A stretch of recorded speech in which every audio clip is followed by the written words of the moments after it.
Hi friends, ಎಲ್ಲರೂ ಹೇಗಿದ್ದೀರಾ? ಎಲ್ಲರೂ ಚೆನ್ನಾಗಿದ್ದೀರಾ ಅಂತ ಅಂದ್ಕೊಂಡಿದ್ದೀನಿ. ಫ್ರೆಂಡ್ಸ್, ಇವತ್ತಿನ ರೆಸಿಪಿಲಿ ನಾನು ಒಂದು ಇಡ್ಲಿಗೆ ಹಾಗೆಯೇ ದೋಸೆಗೆ ಪಡ್ಡಿಗೆ ಒಂದು ಸೂಪರ್ ಆದ ಚಟ್ನಿನ ರೆಡಿ ಮಾಡ್ತಾ ಇದ್ದೀನಿ. ತುಂಬಾ ಚೆನ್ನಾಗಿರುತ್ತೆ. ಒಂದು ಸಲ ಟ್ರೈ ಮಾಡಿ ನೋಡಿ, ತುಂಬ ರುಚಿಯಾಗಿ ಬರುತ್ತೆ. ಈ ಚಟ್ನಿ ಮಾಡ್ಕೊಳ್ಳೋದಕ್ಕೆ ಬೆಳ್ಳುಳ್ಳಿ ಹಾಕೋ ಅವಶ್ಯಕತೆಯೇ ಇರೋದಿಲ್ಲ, ಹಾಗೆಯೇ ರುಚಿಯಾಗಿ ಬರುತ್ತೆ. ಹೇಗೆ ಮಾಡೋದು ಅಂತ ನೋಡ್ಕೊಂಡು ಬರೋಣ. ಫಸ್ಟಿಗೆ ನೋಡಿ ಫ್ರೆಂಡ್ಸ್, ಒಂದು ಚಿಕ್ಕದೊಂದು ಪ್ಯಾನ್ ಬಿಸಿ ಮಾಡೋಕ್ಕೆ ಇಟ್ಕೊಂಡಿದ್ದೀನಿ. ಒಂದು 3 ಸ್ಪೂನಷ್ಟು ಎಣ್ಣೆನ ಹಾಕ್ಕೊಂಡಿದ್ದೀನಿ. ಇದಕ್ಕೆ ಇವಾಗ ನಾನು 2 ಸ್ಪೂನಷ್ಟು ಉದ್ದಿನ ಬೇಳೆನ ಹಾಕ್ಕೊಳ್ತಾ ಇದ್ದೀನಿ. ಹಾಗೆಯೇ 1 ಸ್ಪೂನಷ್ಟು ಬಿಳಿ ಎಳ್ಳಿರುತ್ತೆ ನೋಡಿ, ಬಿಳಿ ಎಳ್ಳನ್ನು ಹಾಕ್ಕೊಳ್ತಾ ಇದ್ದೀನಿ. ಇದನ್ನು ಕೂಡ ನೋಡಿ, ಇದನ್ನು ಹಾಕೋದ್ರಿಂದ ಎಷ್ಟು ಚೆನ್ನಾಗಿರುತ್ತೆ ಗೊತ್ತಾ? ಚಟ್ನಿ ತುಂಬ ರುಚಿಯಾಗಿರುತ್ತೆ. ದೋಸೆಗೆ, ಇಡ್ಲಿಗೆ, ಪಡ್ಡಿಗೆ ಈ ಥರ ಮಾಡ್ಕೊಂಡು ನೋಡಿ, ಎಷ್ಟು ಚೆನ್ನಾಗಿ ಬರುತ್ತೆ ಗೊತ್ತಾ? ರುಚಿ ಅಂತೂ ತುಂಬ ರುಚಿಯಾಗಿರುತ್ತೆ. ಹಾಗೆಯೇ ನೋಡಿ, ಒಂದು ಅರ್ಧ ಸ್ಪೂನಷ್ಟು ನಾನು ಇದಕ್ಕೆ ಜೀರಿಗೆನ ಸೇರಿಸ್ಕೊಳ್ತೀನಿ. ತುಂಬ ಟೇಸ್ಟಾಗಿ ಬರುತ್ತೆ. ಇದಕ್ಕೆ ನಾವು ಬೆಳ್ಳುಳ್ಳಿ ಯೂಸ್ ಮಾಡೋದು ಬೇಡ, ಅಷ್ಟು ಚೆನ್ನಾಗಿರುತ್ತೆ ಇದು ಚಟ್ನಿ. ನೋಡಿದ್ರಲ್ಲ, ಈಗ ನಾನಿನ್ನು ಸ್ವಲ್ಪ ಕಲರ್ ಚೇಂಜ್ ಆಗೋ ತನಕ ಹಾಗೆಯೇ ಬಿಟ್ಕೊಳ್ತೀನಿ. ಎಣ್ಣೆ ಒಳಗೇ ಒಂದು ಗೋಲ್ಡನ್ ಕಲರ್ ಬರಬೇಕು. ಆಮೇಲೆ ನೋಡಿ, ಇದಕ್ಕೆ ನಾನು ಬ್ಯಾಡಗಿ ಮೆಣಸಿನ್ಕಾಯಿನ ತೊಗೊಳ್ತೀನಿ. ಬ್ಯಾಡಗಿ ಮೆಣಸಿನ್ಕಾಯಿನ ನೀವು ಖಾರಕ್ಕೆ ಎಷ್ಟು ಬೇಕೋ ನೋಡ್ಕೊಂಡು ಹಾಕ್ಕೊಳ್ಬೋದು. ನಾನು 7ರಿಂದ 8 ಅಷ್ಟು ನಾನು ಬ್ಯಾಡಗಿ ಮೆಣಸಿನ್ಕಾಯಿನ ತೊಗೊಂಡಿದ್ದೀನಿ. ಇದೊಂದು 2 ನಿಮಿಷ ಫ್ರೈ ಮಾಡ್ಕೊಳ್ಳೋಣ.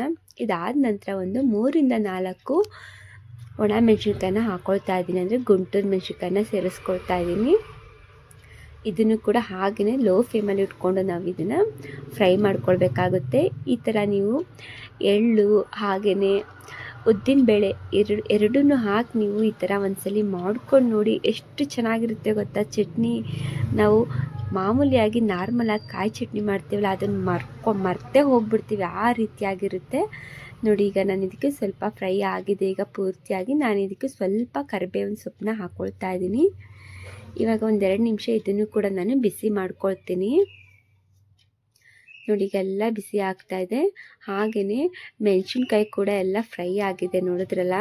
ಇಷ್ಟಾದರೆ ನಮಗೆ ಸಾಕು. ಈಗ ನಾನು ಗ್ಯಾಸ್ನ ಆಫ್ ಮಾಡ್ಕೊಂಡಿದ್ದೀನಿ. ಇದು ಪೂರ್ತಿಯಾಗಿ ತಣ್ಣಗಾಗೋಕ್ಕೆ ಬಿಟ್ಟಿದ್ದೀನಿ ನೋಡಿ.